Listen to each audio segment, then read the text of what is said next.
The Irish are said to be good at parties. Noisy revels, with drinking, singing and dancing late into the night.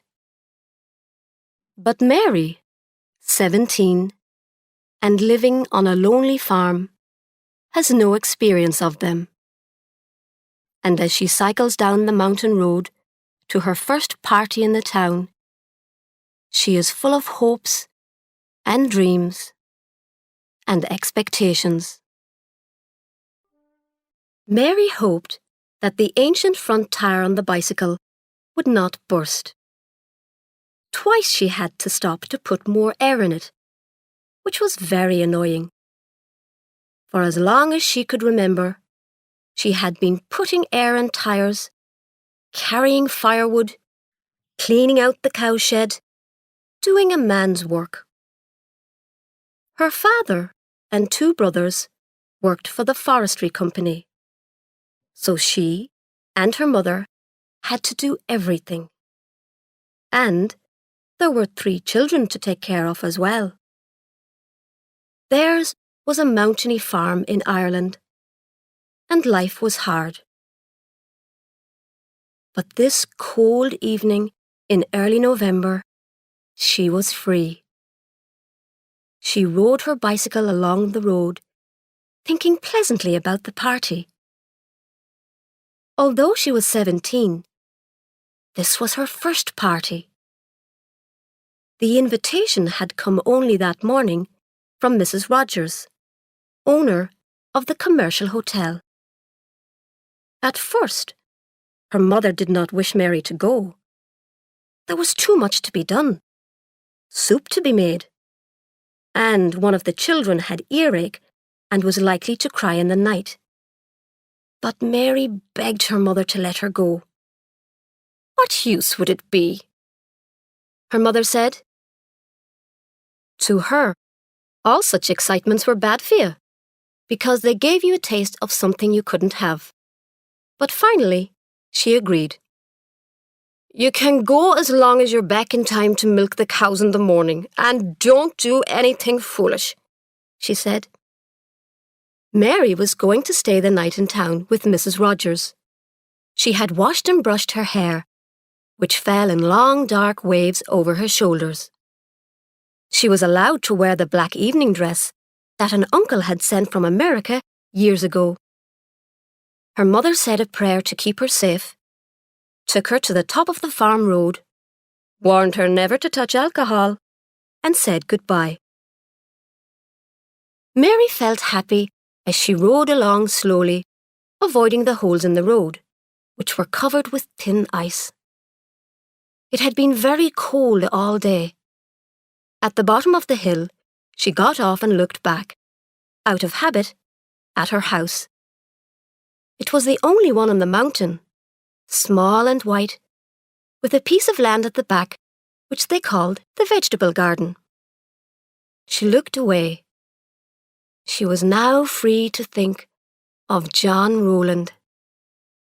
He had appeared 2 years before, riding a motorbike daringly fast, and stopped to ask the way. He was staying at the commercial hotel and had come up to see the lake, which was famous for the way it changed colour at different times of day. When the sun went down, the water was often a strange reddish purple, like wine. Down there, she said to the stranger, pointing to the lake below.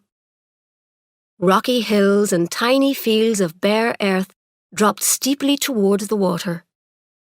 It was midsummer and very hot. The grass was tall, and there were wild flowers, blood red, close to their feet. What an unusual sight, he said, looking at the lake. She had no interest in views herself. She just looked up at the high sky and saw that a bird had stopped in the air above them. It was like a pause in her life. The bird above them, perfectly still. Then her mother came out to see who the stranger was. He introduced himself very politely as John Rowland, an English painter. She did not remember exactly how it happened, but after a while, he walked into their kitchen with them and sat down to tea. 2 long years had passed since that day, but she had never stopped hoping. Perhaps this evening she would see him. The postman had said someone special in the hotel expected her. It seemed to her that her happiness somehow lit up the greyness of the cold sky, the icy fields going blue in the night, the dark windows of the small houses she passed. Suddenly, her parents were rich and cheerful. Her little sister had no earache. The kitchen fire did not smoke. Sometimes she smiled at the thought of how she would appear to him. Taller and more womanly now, in a dress that could be worn anywhere. She forgot about the ancient tire, jumped on the bicycle, and rode on. The 5 street lights were on when she entered the small town. There had been a cattle market that day, and drunken farmers with sticks were still trying to find their own cattle in dark corners of the main street. As she reached the commercial hotel, Mary heard loud conversation inside and men singing in the bar. She didn't want to go in through the front door, in case someone saw her and told her father she'd gone into the public bar. So she went to the back door. It was open, but she knocked before entering. 2 girls rushed to the door. One was Doris O'Byrne. She was famous for being the only Doris in the whole town, and for the fact that one of her eyes was blue and the other dark brown. God, I thought it was someone important, she said, when she saw Mary standing there, blushing, pretty, and with a bottle of cream in her hand. Another girl. There were far too many girls in the town. Girls like Mary with matching eyes and long, wavy hair. Come in or stay out, said Ethna Duggan, the second girl, to Mary. It was supposed to be a joke, but neither of the town girls liked Mary. They hated shy, mountainy people. Mary came in carrying the cream, which her mother had sent to Mrs. Rogers as a present. She put it on the table and took off her coat. The girls whispered to each other and giggled when they saw her dress. The kitchen smelt of cattle and fried food. Mrs. Rogers came in from the bar to speak to her. Mary, I'm glad you came. These 2 girls are no use at all, always giggling. Now, the first thing to do is to move the heavy furniture out of the sitting room upstairs, but not the piano. We're going to have dancing and everything. Quickly, Mary realized she was being given work to do, and she blushed with shock and disappointment. She thought of her good black dress and how her mother wouldn't even let her wear it to church on Sundays. She might tear it or dirty it. And then we have to start cooking the goose, Mrs. Rogers said, and went on to explain that the party was for Mr. Brogan, the local customs officer who was leaving his job. There's someone here expecting me, Mary said, trembling with the pleasure of being about to hear his name spoken by someone else. She wondered which room was his, and if he was likely to be in at that moment. Already in her imagination, she was knocking on his door and could hear him inside. Expecting you? Mrs. Rogers said, looking puzzled for a moment. Oh, that young man from the factory was asking about you. He said he saw you at a dance once. A strange one he is. What man? Mary said, as she felt the happiness leaking out of her heart. But Mrs. Rogers heard the men in the bar shouting for her to refill their empty glasses, and she hurried out without replying. Upstairs, Doris and Ethna helped Mary move the heavy furniture out of the sitting room. The 2 town girls shared jokes with each other giggled at Mary behind her back, and ordered her around like a servant. She dusted the piano and cleaned the floor. She'd come for a party. She wished she were at home. At least with cattle and chickens, it was clean dirt. Then, Ethna and Doris told Mary to get the glasses ready, and they went away to drink a secret bottle of beer in the bathroom. "She's crying like a baby in there," Ethna told Doris, giggling. "God, she looks an idiot in that dress," Doris said. "It's her mother's," Ethna said. "What's she crying about?" wondered Doris. "She thought some boy would be here. Do you remember that boy who stayed here the summer before last with a motorbike?" "The boy with the big nose," said Doris. "God, she'd frighten him in that dress. Her hair isn't natural either. I hate that kind of long black hair," Ethna said, drinking the last of the beer. They hid the bottle under the bath. In the room with the piano, Mary got the glasses ready. Tears ran down her face, though she did not put on the light. She saw what the party would be like. They would eat the goose, the men would get drunk, and the girls would giggle. They would dance and sing and tell ghost stories. And in the morning, she would have to get up early and be home in time for milking. She looked out of the small window at the dirty street, remembering how once she had danced with John on the farm road to no music at all, just their hearts beating and the sound of happiness. On that first day at tea, her father had suggested that John should stay with them, and he stayed for 4 days, helping with the farm work and the farm machinery. Mary made his bed in the morning and carried up a bowl of rainwater every evening so that he could wash. She washed his shirt, and that day his bare back burnt in the sun. She put milk on it. It was his last day with them. After supper, he gave each of the older children a ride on the motorbike. She would never forget that ride. She felt warm from head to foot in wonder and delight. The sun went down, and wild flowers shone yellow in the grass. They did not talk as they rode. She had her arms around his stomach, with the delicate and desperate hold of a girl in love. However far they went, they always seemed to be riding into a golden mist. The lake was at its most beautiful. They stopped at the bridge and sat on a low stone wall. She took an insect off his neck and touched the skin where there was a tiny drop of blood. It was then that they danced, to the sound of singing birds and running water. The air was sweet with the smell of the grass in the fields, lying green and ungathered. They danced. "Sweet Mary," he said, looking seriously into her brown eyes. "I cannot love you because I already have a wife and children to love. Anyway, you are too young and too innocent." Next day, as he was leaving, he asked if he could send her something in the post.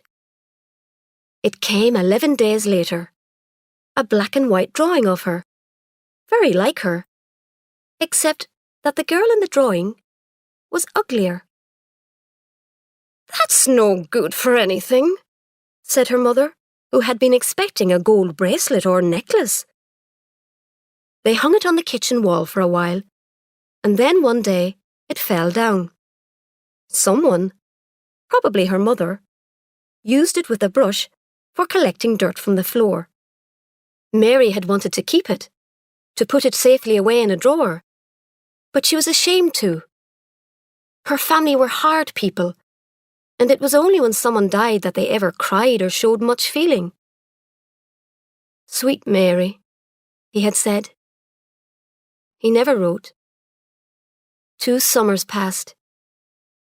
She had a feeling that he would come back, and at the same time, a terrible fear that he might not. In the upstairs room of the hotel, the men were taking off their jackets and sitting down to eat. The girls had carried the goose up from the kitchen, and it lay in the centre of the table. Mrs. Rogers had closed the public bar, and now she was cutting meat off the goose and putting it onto plates. She kept Mary busy, serving the potatoes and passing the food around. Mr. Brogan, as chief guest, was served first with the best cuts of goose. Mary was surprised that people in towns seemed so coarse. When one of the men, Hickey, tried to take her hand, she did not smile at all. She wished she were at home. She knew what her family were doing there. The boys learning their lessons, her mother baking bread, her father rolling cigarettes and talking to himself. In another hour, they'd say their prayers and go up to bed. The routine of their lives never changed. The fresh bread was always cool by morning. O'Toole, the young man who worked at the factory, had bright green eyes and hair so blonde it was almost white. "No one's offered me any food yet," he said. "A nice way to behave." "Oh, God, Mary, haven't you given Mr. O'Toole anything to eat yet?" Mrs. Rogers said, and she gave Mary a push to hurry her up. Mary gave him a large plateful, and he thanked her, saying they'd dance later. To him, she was far prettier than those good-for-nothing town girls. She was tall and thin, like himself. And he liked a simple-minded girl with long hair. Maybe later on, he'd persuade her to go into another room, and they'd have sex. She had lovely eyes when you looked into them, brown and deep. The fifth woman at the party was Crystal, the local hairdresser, who had bright red hair and who did not like the undercooked goose. She and Mrs. Rogers were talking together when Brogan unexpectedly began to sing. "Let the man sing, can't you?" O'Toole said to Doris and Ethna, who were giggling over a private joke. Mary felt cold in her thin dress. There hadn't been a fire in that room for years, and the air had not warmed up yet. "Would any of the ladies care to sing?" asked O'Toole when Brogan finished. "I'm sure you can sing," he said to Mary. "Where she comes from, they can only just talk," Doris said. Mary blushed. She said nothing, but she felt angry. Her family ate with a knife and fork, she thought proudly, and had a cloth on the kitchen table, not a plastic one like this, and kept a tin of coffee in the cupboard in case strangers came to the door. "Christ, boys, we forgot the soup," Mrs. Rogers said suddenly, and hurried out with Doris to fetch it from the kitchen. After the soup, O'Toole poured out 4 glasses of whiskey, making sure that the level in each glass was the same. There were bottles of beer as well. The ladies had gin and orange. "Orange for me," said Mary. But when her back was turned, O'Toole put gin in her orange. They all raised their glasses and drank to Brogan's future. Long John Salmon, the 4th man at the party, asked Brogan about his plans, and Brogan began to talk about the things he wanted to do to his house and garden. "Come on, someone tell us a joke," said Hickey after a while. He was bored with gardening talk. "I'll tell you a joke," said Long John Salmon. "Is it a funny joke?" Brogan asked. "It's about my brother Patrick," Long John Salmon said. "Not that old thing again," said Hickey and O'Toole together. "Oh, let him tell it," said Mrs. Rogers, who had never heard it. Long John Salmon told a story about his brother who died, but came back a month later as a ghost, walking through walls and around the yard. "Ah, God, let's have a bit of music," said Hickey, who had heard that story 9 or 10 times. It had neither a beginning, a middle, nor an end. They put a record on, and O'Toole asked Mary to dance. Brogan and Mrs. Rogers were dancing too, and Crystal said that she'd dance if anyone asked her. Mary felt strange. Her head was going round and round, and in her stomach there was a nice feeling that made her want to lie back and stretch her legs, a new feeling that frightened her. O'Toole danced her right out of the room and into the cold passage beyond, where he kissed her, clumsily. Inside the room, Crystal had begun to cry, sitting at the table with her head on her arms. Gin and orange always made her cry. "Hickey, there is no happiness in life," she cried bitterly. "What happiness?" said Hickey, who was full of drink. Doris and Ethna sat on either side of Long John Salmon, talking sweetly to him. He was a strange man, but he owned a large fruit farm, and he was still single. Brogan, breathless from dancing, was now sitting down, with Mrs. Rogers sitting on his knees. The record finished, and Mary ran in from the dark passage away from O'Toole, who followed her in, laughing. O'Toole was the first to cause trouble. He became offended when Mrs. Rogers prevented him from telling a rude joke. "Think of the girls," Mrs. Rogers said. "Girls?" O'Toole said nastily. He picked up the bottle of cream and poured it over the few remaining bits of goose. "Christ, man," Hickey said, taking the bottle of cream away. Mrs. Rogers said it was time everyone went to bed, as the party seemed to be over. All the guests were staying the night at the hotel. The 4 girls were going to share one room. In the bedroom, Mary sighed. Before they could go to bed, they had to move the heavy furniture back to the sitting room. She could hear O'Toole shouting and singing in another room. There had been gin in her orange. She knew now, because she could smell it on her breath. She had broken her promise to her mother. It would bring her bad luck. "Ah, girls, girls," O'Toole said, pushing their bedroom door open. "Where's my lovely Mary? Come out here with me, Mary." "Go to bed, you're tired," Mary said. He caught her hand and started trying to drag her out of the room. She let out a cry. "I'll throw this flower pot at you if you don't leave the girl alone," Ethna called out. "Stupid cows, the lot of you," said O'Toole. But he dropped Mary's hand and took a step backwards. The girls rushed to shut the door and push a heavy chest against it to keep him out. They all got into the one big bed, 2 at the top and 2 at the bottom.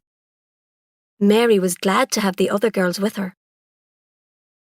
"I was at a party. Now I know what parties are like," she said to herself, as she tried to force herself to sleep. She heard a sound of water running, but it did not seem to be raining outside. At sunrise, she woke up.